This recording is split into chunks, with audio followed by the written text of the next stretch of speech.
Huge news today for the entire college football world as Nick Saban announces his retirement from Alabama. And this is the kind of thing that's going to send shockwaves all over the country and all throughout college football. Of course, everyone's now asking who's going to replace him. And just a quick side note here, I really pity the guy who has to step in behind Nick Saban and try to fill those shoes, especially at a place like Alabama. Luckily, though, they have all the resources in the world, it seems like. Pete Thamel came out today and had his list of initial candidates, and with Mike Norvell being listed as a possibility, what does all this mean for Florida State? I think all FSU fans got a little bit nervous hearing about this news, and especially seeing a lot of the Twitter speculation. For the record, I think Mike would absolutely be on Alabama's list of guys to consider. I wouldn't go as far as saying that he's their first choice or anything like that, but I'd be willing to bet he absolutely gets a phone call. That being said, I also don't think Mike would leave for Alabama. Not right now, at least. I think the job of filling Nick Saban's shoes is impossible, and a coach in Mike's shoes doesn't really have much of a reason to go try to do that. Like I said, I don't think he'd be their first choice, so I don't think they'd offer to pay him like their first choice. And at that point, I don't know that it'd even really be worth it for him to have to completely restart, even at a destination job like Alabama. Alabama's going to go for instant success. And I don't think they want to take any type of step back or pause from their domination. If you go 8-4 Alabama, even if you are new, you're probably getting fired. So it's tough for expectations for one. I also think Mike coaching in the ACC and now being on top of the conference plays a part there. It's going to be a lot harder to go to Alabama and make the playoffs with an SEC schedule. Yes, Alabama could offer him more money, more salary, and give him better NIL to work with and all that. But for one, Florida State is looking to leave the ACC really, really soon. Likely to the Big Ten, where he can get pretty much those same resources while still staying at Florida State.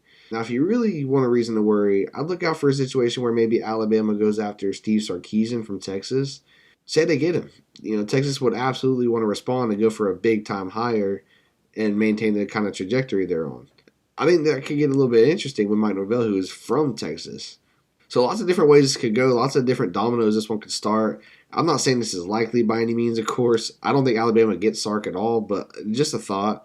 And again, I want to go on record. I think Mike is perfectly happy where he's at. I just think Mike has set roots here in Tallahassee. He's got a passion for the program similar to Bobby Bowden. He's getting really established here as a younger coach. He's reloading through the portal, probably landing more guys as we speak sitting here. So he's recruiting well on top of that. I also just think that the last month or so, the playoff snow specifically for Alabama, I think Mike has unfinished business here at FSU, and I honestly don't expect there to be much entertainment here from either side at the moment. I also want to say how awesome it is to not have to deal with a coach that Hollywoods himself around like that. Mike was also listed as a potential candidate for the Texas A&M job, and there was never any drama there. When Jimbo was here at Florida State, it seemed like every few months there was rumors or concerns of him leaving for LSU or somewhere. So definitely like having a coach that's committed to the program and practicing what he preaches. Now, that being said, I do think that this gives Mike a ton of ground to stand on to renegotiate a bump up in salary with Florida State. And I'm sure they'd give it to him. They absolutely should. I mean, he just won the conference, should have been in the playoffs, and is now being listed as a potential candidate for the top coaching job in the entire sport. Now, on the flip side, if I'm an Oregon fan, goodness, can we keep a head coach? All three of their last head coaches have left for better jobs. Willie Taggart, he who shall not be named, left to come to Florida State before he completely aided in the downfall of the entire program.